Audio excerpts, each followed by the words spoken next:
প্রশ্ন নাম্বার 1, প্রজেক্টরের মাধ্যমে বক্তাগণের চেহারা দেখে মহিলাদের ওয়াজ শোনা জায়েজ আছে কিনা? আচ্ছা, আপনারা ফতোয়া দেন তো দেখি, প্রজেক্টরের মাধ্যমে এই যে বোনেরা আজকে ওয়াজ শুনলো, এটা জায়েজ আছে কিনা? জায়েজ, এটার পক্ষে কে কে দেখি?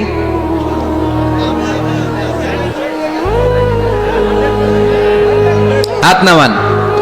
জায়েজ নাই, এর পক্ষে কে কে দেখি? হাত নামান। একবারও যারা হাত তোলেন না, এবার তারা হাত তোলেন। আপনারা কোন দল?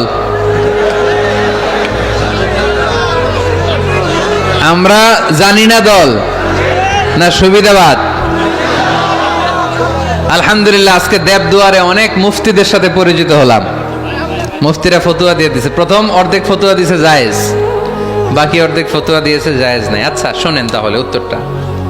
প্রজেক্টরের মাধ্যমে বক্তাগণের চেহারা দেখে আলোচনা শোনা জায়েজ। আলোচনা শোনা জায়েজ ইন জেনারেল।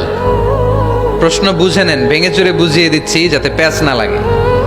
ইন জেনারেলি প্রজেক্টরের মাধ্যমে, ইউটিউবের মাধ্যমে বক্তাকে দেখে দেখে ভিডিওতে আলোচনা শোনা জায়েজ আছে। কারণ রাসূলুল্লাহ সাল্লাল্লাহু আলাইহি সাল্লামের সময় মসজিদে নারীরা আসতো, পুরুষরা আসতো, রাসূল সাল্লাল্লাহু আলাইহি সাল্লামকে প্রশ্ন করত। বাজারে নারীরা ব্যবসা বাণিজ্য করত, একে অপরের সাথে কথাবার্তা হতো, এটা জায়েজ। একটা পুরুষ যদি একটা দোকানে যায়, ওখানে নারী ব্যবসায়ী তার সাথে কথা বলতে পারবে, কিনতে পারবে।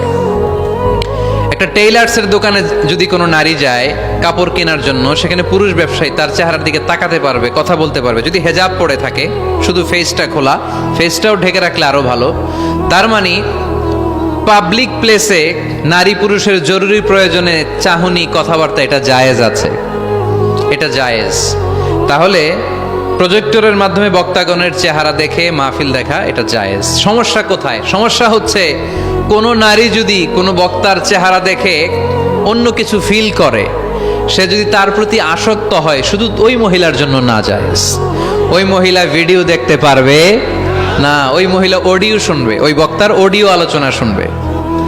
বক্তার দিকে তাকিয়ে তাকিয়ে বক্তার কথা শুনতে শুনতে যদি বক্তার প্রেমে পড়ে যায়, তাহলে ঝামেলা আছে না নাই? ঝামেলা আছে। এটা যেন না হয়। সে শুধু একজন স্কলার বা টিচার, শিক্ষক মনে করে শিক্ষকের কাছ থেকে কথা শুনতেছে, তাকাচ্ছে বা তাকাচ্ছে না, ওটাতে সমস্যা নাই। কিন্তু বিশেষভাবে এই বক্তার প্রতি যদি সে আকর্ষিত হয়, অ্যাট্রাক্টেড হয়, দুর্বলতা অনুভব করে, তাহলে ওই নারীর জন্য ওই বক্তার ভিডিও দেখা জায়েজ নাই, অডিও দেখা জায়েজ আছে। কথা কি বুঝতে পেরেছেন?